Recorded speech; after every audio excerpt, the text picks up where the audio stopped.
Familia Gadu, ¿cómo están? Sean bienvenidos nuevamente a otro video más. El día de hoy nos encontramos en el taller de Abelardo, el maestro Abelardo. Maestro, para la gente que no lo conozca, si gusta presentarse a nuestro público. Me llamo Abelardo López Moreno, nací en este pueblo de San Bartolo, Coyotepec. Aquí he vivido casi la mayor parte de mi vida. He salido esporádicamente en algunas ocasiones muy cortas a vivir poco tiempo fuera, pero la mayoría de mi tiempo de vida ha sido aquí en el Valle de Oaxaca. ¿Cómo se encuentra el día de hoy, maestro? Bien, estamos ya con las pilas puestas, iniciando el trabajo después de haber gastado casi 3 meses de este año para trabajar para el SAT. Órale. Estoy en la modalidad del pago en especie con el Servicio de Administración Tributaria y pues tenemos que cumplir con los pagos, que es en especie, dependiendo la cantidad de horas que hayamos facturado. El SAT nos da una lista de los cuadros que tenemos que pagar por las facturas extendidas durante el ejercicio pasado. Tenemos la ventaja de que tenemos de plazo hasta el 30 de abril del año siguiente, o sea, para 2025 pagué lo facturado en 2024.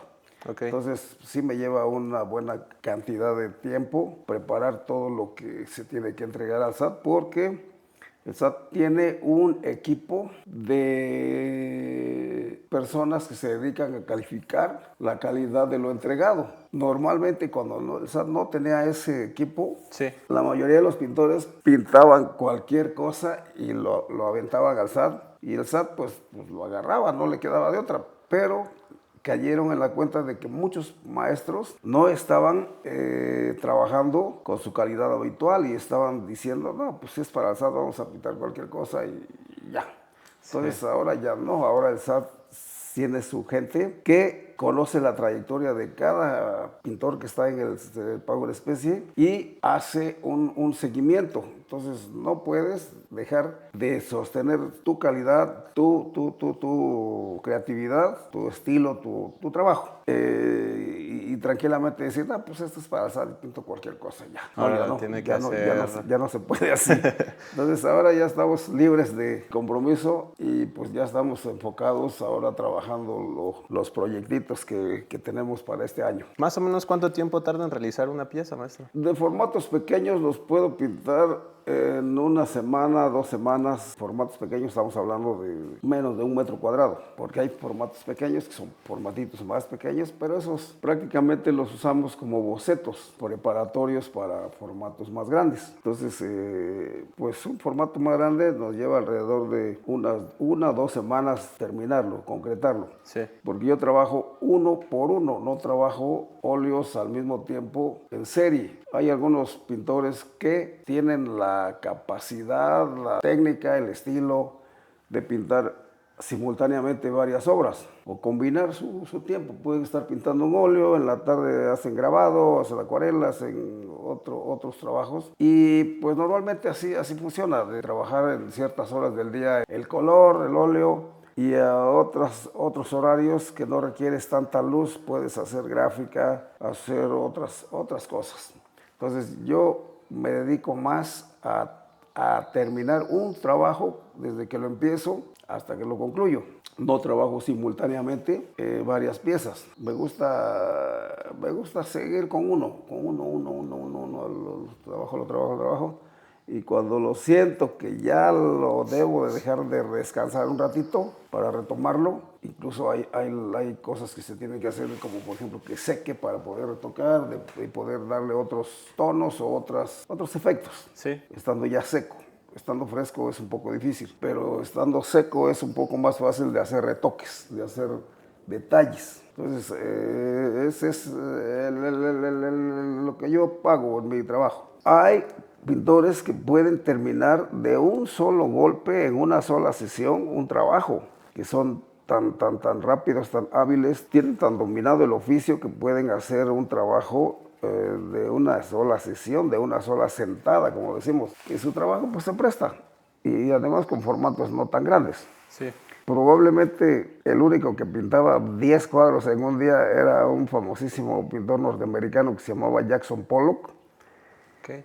que pintaba unos cuadros que pues se los podía echar en serie porque era vaciar color encima del lienzo y hacer rayas antes de que el color secara, y eso era su técnica o su estilo, y pues se prestaba para la rapidez su técnica. Claro que hay muchas cuestiones de crítica hacia el trabajo de Jackson Pollock porque hay una serie de historias. Hay que leer bastante de historia del arte para enterarse de muchas cosas, de muchos pintores que fueron incluso creados por el Estado o por la iniciativa privada.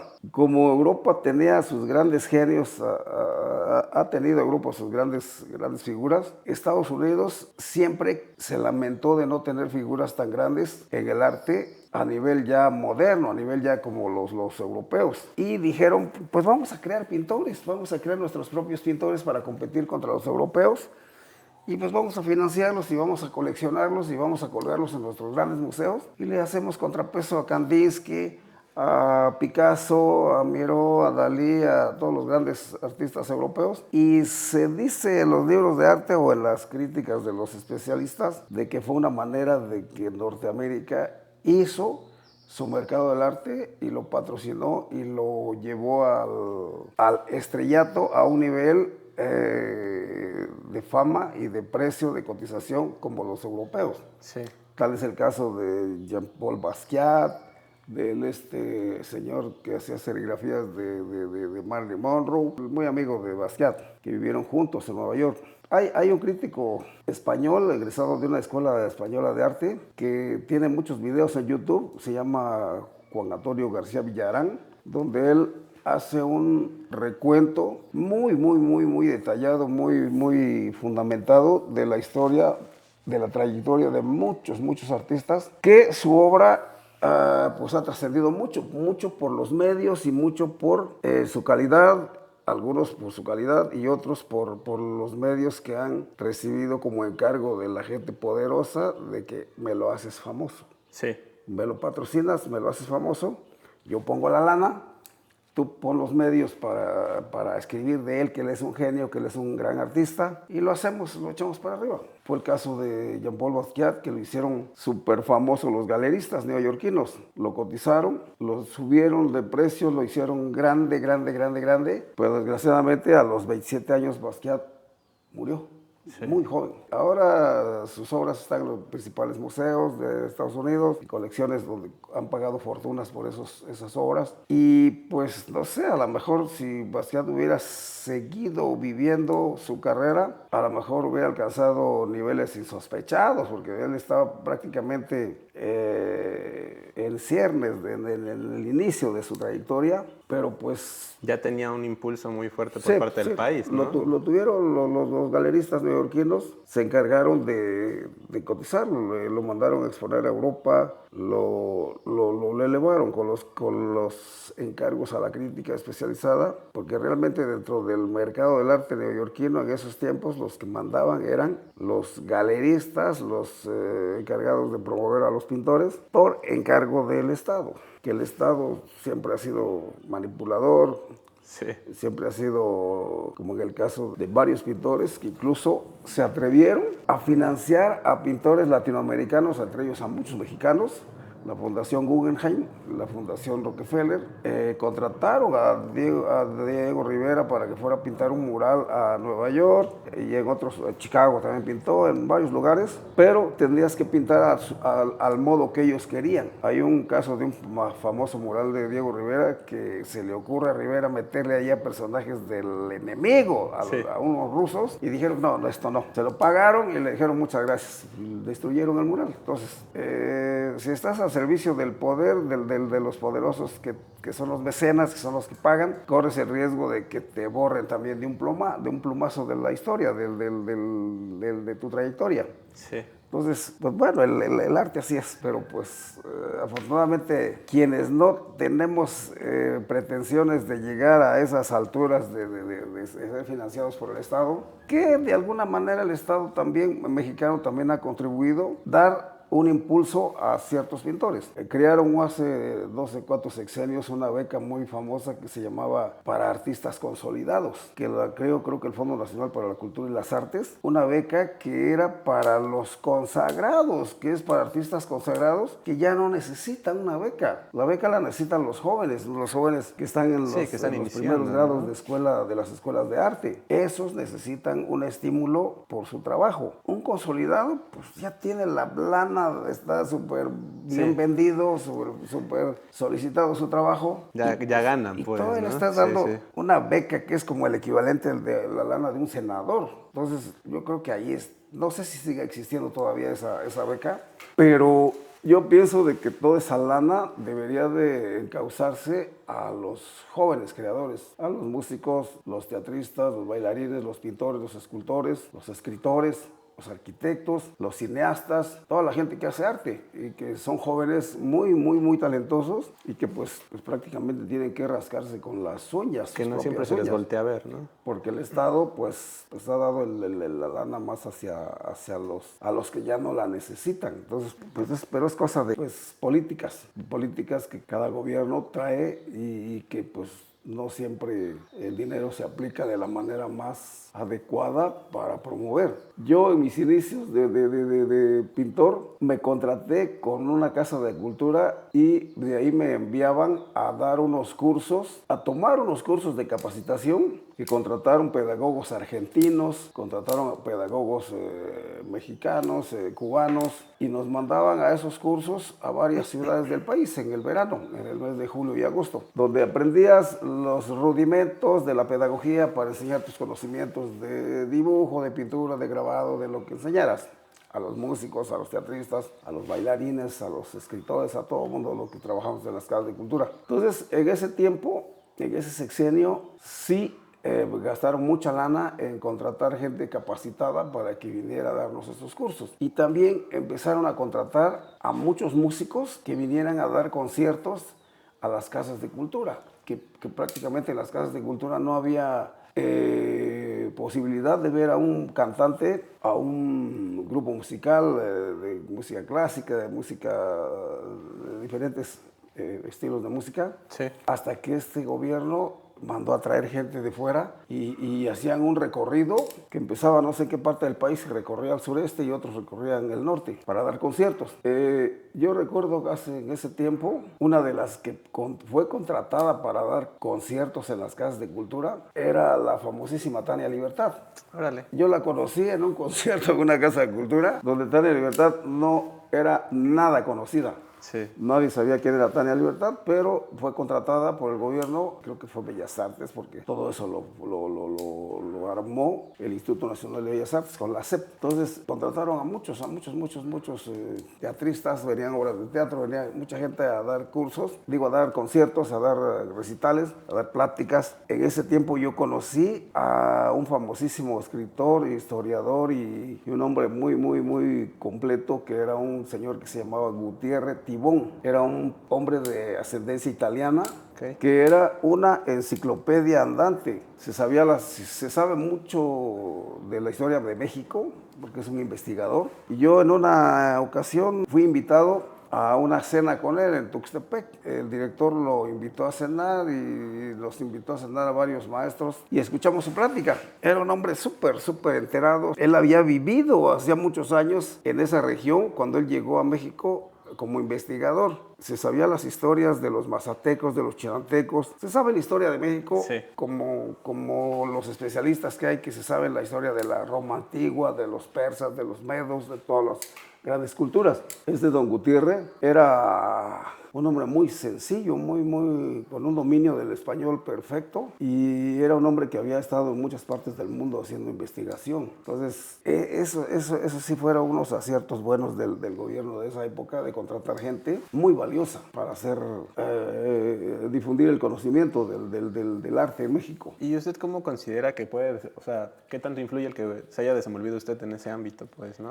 Con gente que conocía mucho de diferentes temas, pero que era experto, me explico. Sí, fue una fortuna haber coincidido en ese momento cuando llegaron esos personajes a visitar, a hacer los recorridos que hacían. Y pues es por estar en el medio, por estar en ese medio. En otra ocasión estaba construyéndose el Centro Cultural Santo Domingo, estaba en plena reconstrucción, de remodelación, todo lo que se hizo, donde era la parte que el ejército ocupó, de hoy es el Jardín Etnobotánico. Sí.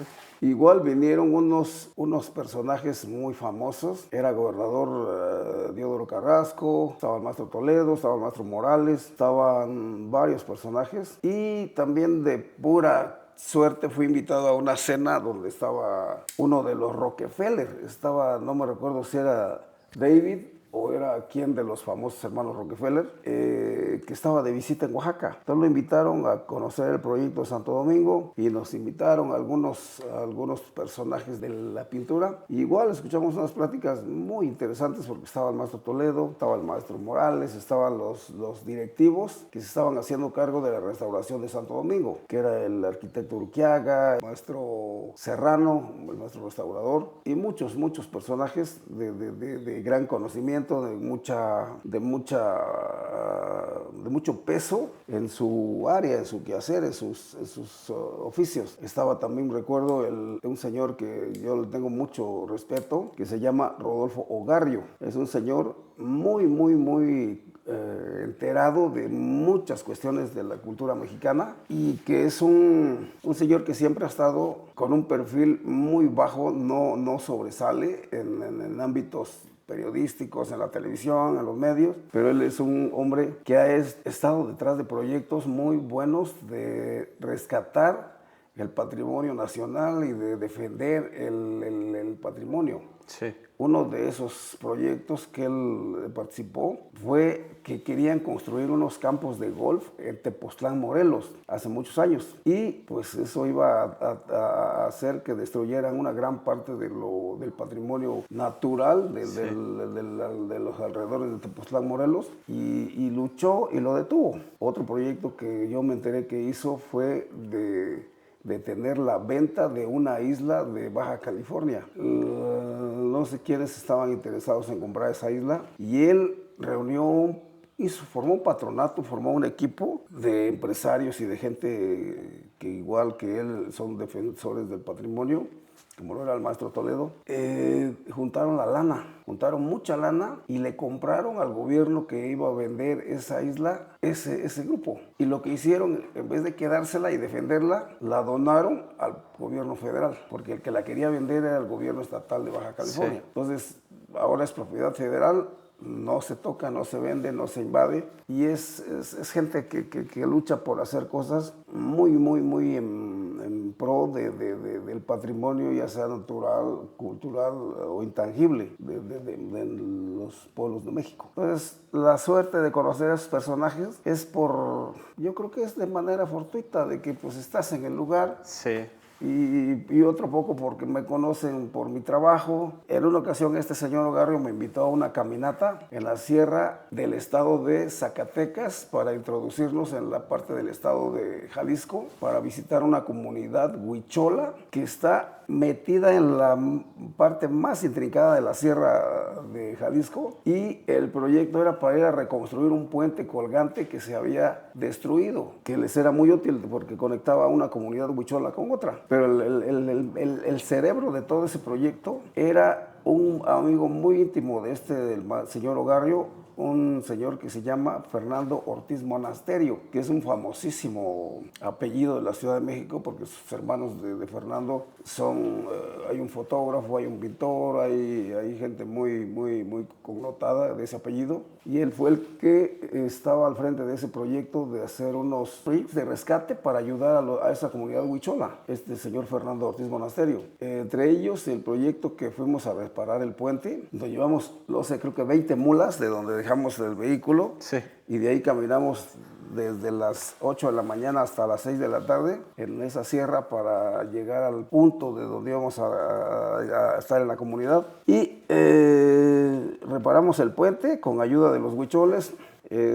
estuvimos presentes en sus ceremonias, en sus fiestas, y ahí me enteré de los proyectos que había hecho el señor Fernando para los huicholes, que eran repoblar la parte de esa comunidad de venados. Ellos, que son adoradores del sol, Sí. del peyote, del venado, del agua, el aire, la tierra, se habían quedado sin venados. Entonces Fernando consiguió no sé cuántos venados en todo el país y los llevó, hizo un corral gigantesco, los metió hembras y machos, se reprodujeron, soltaron las crías, los soltaron otra vez y salvaron a los huicholes prácticamente de la extinción, porque los huicholes sin venados, dicen ellos que sin venados no son nada, Sí. porque ellos se consideran como venados. Entonces fue un proyecto muy padre porque estuvimos acampando en el fondo de un río, entre unos gigantescos muros de piedra, donde corre un pequeño arroyo y el agua gotea de los paderones de las rocas. Y era una noche de luna, estaba increíble el cielo, que parecía que estábamos como siendo observados por un gigantesco ojo, que era la luna, en el claro de los paderones de piedra. Fue una historia muy bonita, muy padre, una experiencia muy enriquecedora de haber hecho ese viaje con esos amigos que ellos siempre han vivido en la Ciudad de México, pero que son unos trotamundos que se conocen casi el planeta de punta a punta.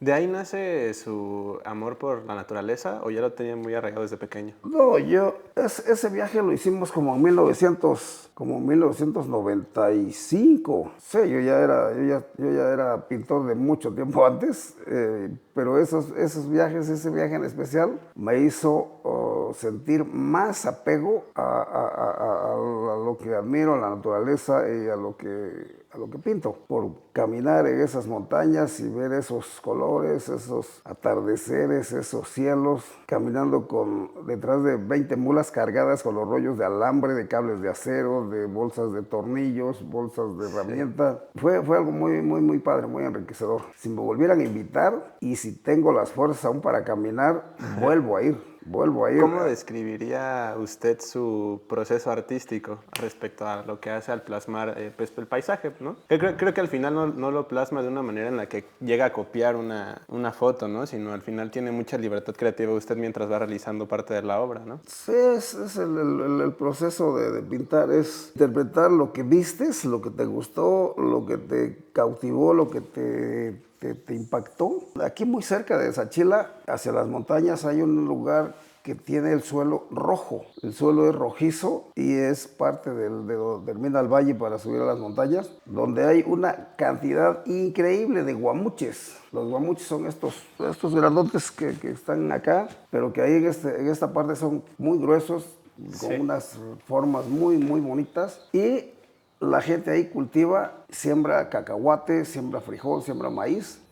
Y hay partes, las que no están cultivadas, donde hay unas enormes franjas de pasto rojo, un pasto rojizo que le da un tinte, un toque muy especial de contraste entre los verdes, el oscuro de los árboles, los azules de las montañas. Y es un deleite, es un disfrute verlo, gozarlo, y eso todavía otro deleite, otro gozo, el ponerlo en el lienzo. Ese es el proceso de lo que te pintas, lo que te impacta, lo que te gusta, lo que te motiva, y tenerlo en la memoria, tenerlo guardado. Sí. No solamente en una fotografía o en una reproducción de un catálogo, sino tener el gusto de haberlo disfrutado, viéndolo y echándolo en óleo sobre el lienzo. ¿Usted lleva una trayectoria de aproximadamente de cuántos años? Pues yo entré a Bellas Artes, a la Escuela de Bellas Artes de 14 años. En ese tiempo Bellas Artes no era licenciatura, eran talleres libres donde podíamos entrar. Yo tenía compañeritos en Bellas Artes que eran chavitos de 12, 10 años, y había otros mucho más grandes que ya tenían tiempo estando en Bellas Artes. Entonces estuve en Bellas Artes un tiempecito, no más de 2 años, y de ahí se formó el Taller Tamayo y fui invitado a participar en el Taller Tamayo desde sus inicios. Y de ahí para acá, pues... Fue usted pionero, ¿no? De la primera generación, ¿no? La primera generación que arrancó en 1974, cuando se fundó el Taller Tamayo. Entonces, de ese tiempo para acá he estado alternando, estuve muchos años alternando el pintar y el tener otros trabajos, porque en sus inicios no hay pintor que pueda vivir de su pintura Sí, totalmente. claro. Te ayuda que vendes una cosita, estás vendiendo algunos trabajitos, pero para completar tu economía tienes que dedicarte también a otra cosa. Entre otras cosas, yo hacía serigrafía, hice fotografía en blanco y negro, Órale. hice grabado, estuve un poco en la docencia, en la Casa de la Cultura de Tuxtepec y de Ixtepec y de aquí de Oaxaca. Y pues tienes que combinar un poco tu trabajo para poder sacar la lana que necesitas para tus gastos de la comida, de todo lo que tienes que gastar. Entonces, el tiempo que tengo en la pintura, pues prácticamente es desde que salí de la escuela del taller Tamayo. Yo salí del taller Tamayo en 1979. Fue cuando me fui a Tuxtepec a trabajar a la Casa de la Cultura. Y ya desde ahí para acá ya me dediqué más tiempo a pintar. Ya 46 años, ¿no? Sí, Más o menos. sí, desde el 79 Desde para que acá. salió. Ya son un buen tiempo de estar en este asunto de la pintura, de combinarla, de estar haciendo otras cosas alternas, pero ya en forma más profesional, más de lleno, Sí. fue a partir de los 90. A partir de los 90 para acá, con la ayuda de una señora galerista de ese tiempo, la señora Nancy Vallagoitia, tuve un gran apoyo de parte de ella, un gran empujón para lograr una clientela, para lograr una cotización. Y de ahí para acá ya ha sido pintar y pintar y pintar. Sí. A partir de más en forma desde los 90. Sí, 35 años, ¿no? Sí. Ya de que usted empezó a vivir de su arte. Sí, de los 90 para acá. Anteriormente sí pintaba bastante, pero no tenía la clientela, no tenía el público, no tenía los canales, porque no tenía una galería, no tenía un galerista que se dedicara exclusivamente a la promoción, como lo fue el caso de la Galería de Arte de Oaxaca, que la Galería de Arte de Oaxaca se inició más o menos como en los años 85, 86 en la ciudad de Oaxaca. En ese tiempo yo no accedí de inmediato a esa galería porque me fui 3 años de Oaxaca. Okay. Me fui 3 años y cuando regresé fui invitado por la Galería Arte de Oaxaca a formar parte del equipo de pintores que ella manejaba, esta señora. Entonces, de ese tiempo empecé prácticamente de cero. Mis compañeros que ya estaban en la galería, que eran muchos de los compañeros del taller Tamayo, ya tenían un camino recorrido bastante bueno, ya habían participado en muchas exposiciones, incluso fuera de México. Y yo me quedé rezagado por estar fuera 3 años. Entonces, cuando regreso, pues me dice la señora que quería que yo me integrara con su equipo y yo encantadísimo. Ella me apoyó muchísimo y pues logré pues ponerme a la par de los compas que ya estaban ahí. Y algunos de ellos, desafortunadamente, tomaron decisiones creo que no muy acertadas de alejarse de la pintura, a pesar de que ya tenían un impulso, ya tenían una clientela, ya tenían un buen camino recorrido. Pero algunos dijeron, no sé, se les acabó la cuerda, o encontraron otras opciones tal vez más atractivas de seguir su trabajo. Sí, claro. Incluso un compañero del Tamayo se retiró, creo que 25 años de la pintura. Entonces, la pintura es como un músico que tiene su guitarra y que tiene que tocar diario. Como un trompetista que quiere ser bueno, tiene que tocar diario, tiene que practicar diario. Un pianista, todos los oficios. Sí. Tienen que practicarse, tienes que luchar, porque pues, todos los oficios son muy celosos. Si los dejas, pues te van a decir, no va a ser igual.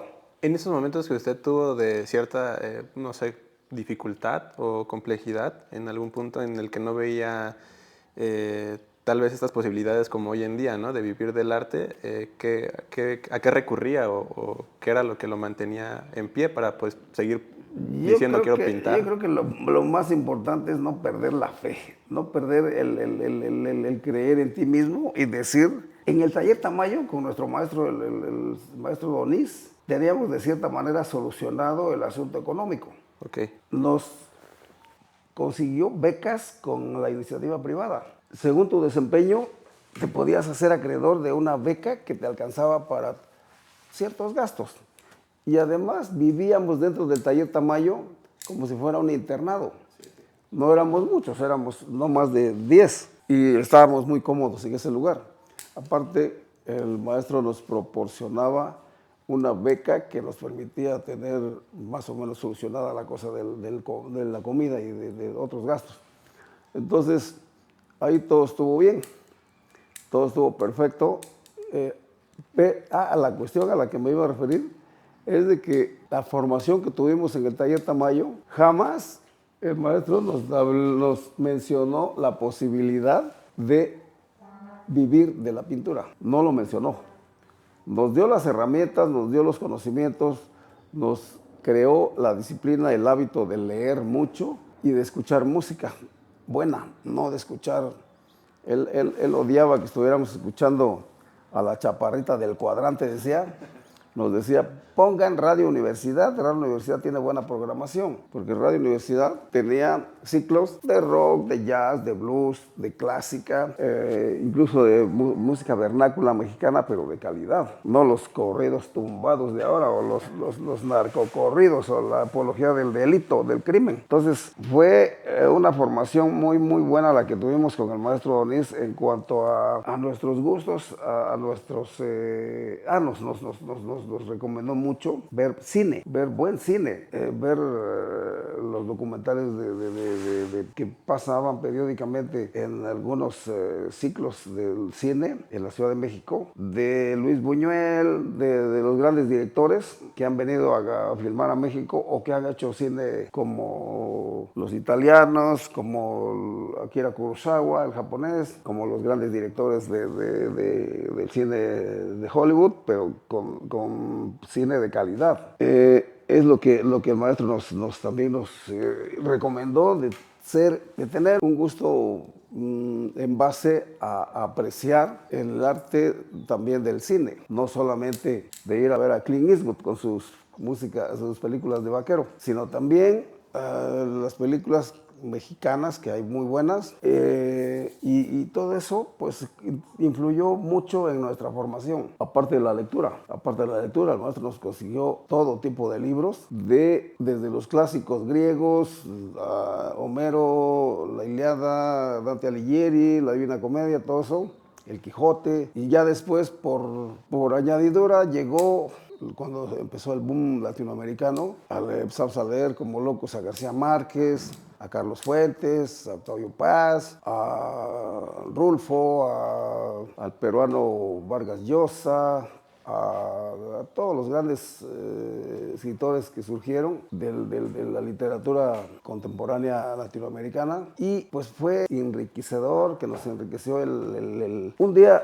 El maestro nos platicó, nos dio una recomendación. Si te llegas a encontrar un crítico de arte, que hay muchos que son como unos cuchillos afilados, que nada más están esperando la manera de cómo darte una estocada y ponerte en evidencia de que no sabes ni siquiera hablar de tu trabajo, ni siquiera sabes hablar de lo que haces, eso es, nos dijo, malísimo. Tiene que leer, porque la lectura los va a llevar a un nivel donde puedan usar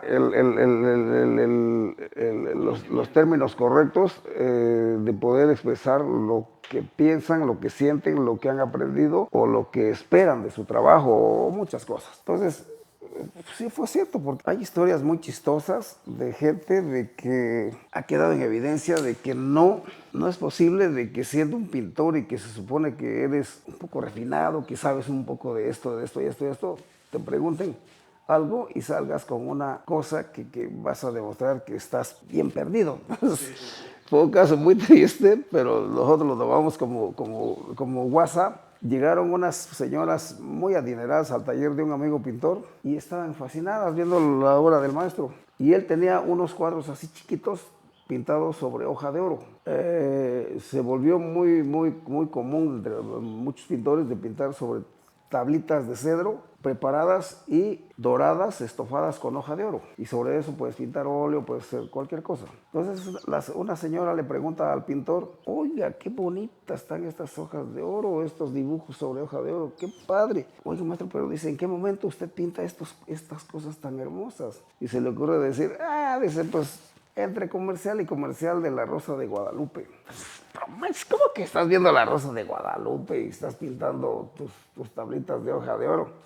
Entonces la señora se horrorizó y decidió no comprar nada. Por ese comentario tan trivial, a lo mejor este cuate lo dijo nada más de guasa, porque yo estoy seguro que ni siquiera veía la Rosa de Guadalupe, pero lo dijo. Entonces la señora se horrorizó y se salió del taller. Las demás que no oyeron el comentario, pues sí, compraron un chorro de cosas, de cuadros, de hojitas de oro y todo eso. Pero un mal comentario o una actitud puede sepultarte, puede que el público tenga un concepto totalmente no muy acertado de tu persona, según lo que hables. Oiga, maestro, y en la actualidad, ¿cómo lleva su vida, su día a día? Yo me levanto, me tomo un café y me voy a pasear hay unos caminos muy padres aquí en el cerro que conecta con el otro valle, con el valle de Tlacolula. Me gusta especialmente en esta temporada que ha llovido bastante, está todo verde, lleno de flores, lleno de contrastes, de verdes, de azules, los arroyos tienen agua. Entonces es un deleite para mí ir a caminar por ahí, ir a dar la vuelta. Voy en motocicleta, voy en jeep, voy en bicicleta y la cosa es disfrutar el paseo. Se me volvió un hábito de todos los días, haya calor o haya frío o haya viento o como esté lloviznando. Yo voy a dar un paseo, regreso, almuerzo y me vengo al taller. Me vengo a pintar mínimo de las 10:30 a las 5:30, 6 de la tarde, que es la hora que voy a comer. Sí. Después de comer me descanso 1 hora, 2 horas y regreso otra vez para acá. Ya casi no pinto con luz de artificial, pero vengo y tengo una revista que me trajeron, tengo un libro que no lo he releído o tengo algo que quiero leer y me quedo a leer un minuto, acompañándolo de un buen mezcal. Si hace frío, mejor. Si hace frío, mejor un mezcalito. Sí, Entonces, hoy más que nada se ha dedicado a disfrutar últimamente, entonces. Sí, yo disfruto el día, lo disfruto como no tienes idea. Lo disfruto mi día y también complemento mi día haciendo otras cositas. Por ejemplo, viernes de la semana pasada, me acordé que una de mis motos no le he cambiado el aceite. Hay que cambiar el aceite, hay que subirla al caballete, quitar el tapón, quitar el filtro, quitar la tapa de los tornillos, checar el manual de qué tanto exacto lleva de aceite y poner el aceite adecuado. Igual le voy a cambiar el carburador a un Jeep que está mal ya su carburador, ya compré el nuevo y lo complemento con todas esas cosas. Y en la actualidad, con respecto a lo que hace de su arte, ¿ya se siente realizado o todavía falta o hay algo más que todavía siga buscando? No, yo lo que quisiera sería lo que tengo pendiente. Quiero hacer mucha gráfica.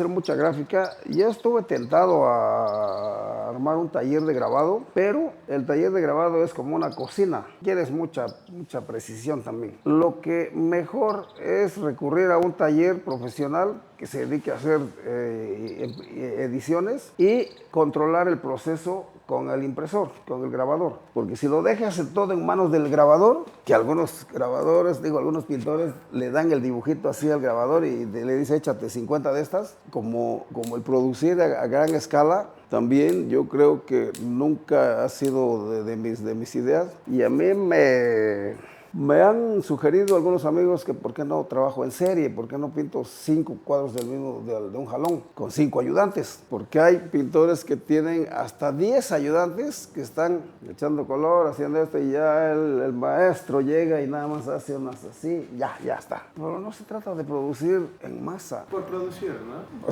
Sí. Es que muchos están ahorita muy metidos en la producción en masa porque pues tienen mucha demanda. Pero la demanda, pues sí tiene mucha demanda y venden mucho, tienen mucha lana. Están comprando casas en la ciudad de Oaxaca, tienen propiedades por todos lados, pero yo creo que ya no disfrutan el trabajo. El producir a gran escala, de producir una exposición en 3 meses, yo creo que con todo ese equipo de gente que le mete mano a sus cuadros, ya no es disfrutarlo, ya no es disfrutar tu trabajo, del que tú lo hagas, de que vayas despacio, que lo hagas con calma, que lo hagas a tu gusto. Yo creo que ya no es disfrutable. Que sientas que estás transmitiendo algo, ¿no? al espectador. Sí, el asunto está de que muchos caen en la tentación de la demanda y pues inundan el mercado, inundan su mercado de mucha obra y pues sí, claro, sacan mucha lana muy pronto, muy jóvenes. Hay jóvenes de ahora que tienen 10 años pintando y ya tienen un montonal de lana. Yo tengo 40 y tantos años pintando en forma ya continua, sin parar, pero mi objetivo no es no tener una cuenta en el banco de cifras de muchos ceros. Son 6 ceros, ¿no? Yo con que tenga la comida y la bebida suficiente, listo. Y nunca he saturado mi mercado, mi público no es tan amplio, pero pues no me quejo. Maestro, para concluir esta plática, me gustaría si pues también usted tiene el gusto y el placer de compartirnos algo hacia nuestra comunidad respecto a que considero que hoy en día vivimos mucho en la inmediatez. No consideramos a veces qué tan importantes son los tiempos, los procesos, cuánto se dedica a uno, como usted comentaba hace rato, ¿no? Es cuestión de constancia, de disciplina, de esfuerzo, de tener fe y aparte, pues, de la fe, tener la acción, ¿no? Para hacer las cosas. Que los pueda motivar, que los pueda, pues, de cierta forma, pues sí, darle una charla a nuestra gente que los alienta a seguir adelante, a que, pues, sigan luchando por sus sueños, aunque pues la situación a veces pareciera difícil o complicada, ¿no? Los chavos de ahora están muy inmersos en la cuestión de los medios. Los medios ahora ya nos rebasaron de una manera tremenda y yo creo que mucha gente muchos jóvenes se están yendo por el lado de caer en muchas tentaciones, en muchas cosas de hacer lana fácil. La droga, la delincuencia, cosas horribles que ahora están permeando la sociedad. Yo creo que es falta también de atención por parte de los padres. Los padres tal vez han abandonado mucho a los hijos en darles la libertad de que se sientan libres desde muy jóvenes a hacer lo que ellos quieren, hacer lo que quieran y no tener en cuenta de que no siempre se va a ser joven, que hay que prepararse, que hay que estudiar, hay que por lo menos aprender un oficio. Muchos jóvenes, conozco muchos casos de jóvenes que han terminado mal por caer en la droga, por no tener la compañía de un adulto o de una persona o de una institución como los maestros, las escuelas, de encaminar por buenos rumbos a los jóvenes, hablándoles como son las cosas. Yo creo que se ha dejado mucho el respeto de los jóvenes hacia los adultos por cuestiones de que muy jóvenes ahora, la mayoría de las generaciones nuevas, se sienten que se pueden tragar el mundo de 2 bocados y no les importa, no tienen tal vez la motivación de un futuro, de tener algo de qué sentirse felices, de sentirse a gusto, de lograr un legado, ¿no? Tal vez. Una carrera. No es que se tenga que tener aspiraciones de sobresalir y ser un gran personaje, que es también muy legítimo de que haya jóvenes que quieran que tienen grandes aspiraciones de llegar a ser grandes músicos, grandes pintores, grandes bailarines, sobresalir. Pero yo creo que lo básico sería que piensen los jóvenes en no dejar pasar los mejores años de la vida haciendo tonterías de las drogas, de no aprovechar el tiempo en estudiar y en hacer un edificio de sí mismos con bases sólidas, que no se derrumben ante cualquier embate de viento, de marea, sino ser sólidos. Pero para eso yo creo que sí necesitamos trabajar mucho con los chamacos para hacerlos. Dicen que todo empieza en la casa. Sí. Dicen que todo lo que somos lo aprendemos de nuestros padres, de nuestra enseñanza de niños. Y pues yo creo que sí, en muchos casos la gente disfuncional es la gente que ha sido criada en circunstancias no muy favorables, de violencia doméstica, de cosas feas. Sí. Entonces yo creo que lo mejor es ser sinceros, pero que alguien nos diga, estamos decírselo a los jóvenes, que sean sinceros consigo mismo y lleguen a sus límites, hasta donde más puedan esforzarse, que lo hagan para poder cumplir un sueño, una meta, un proyecto. Muchos chamacos están pensando en que lo máximo que pueden tener ahorita es comprarse una moto.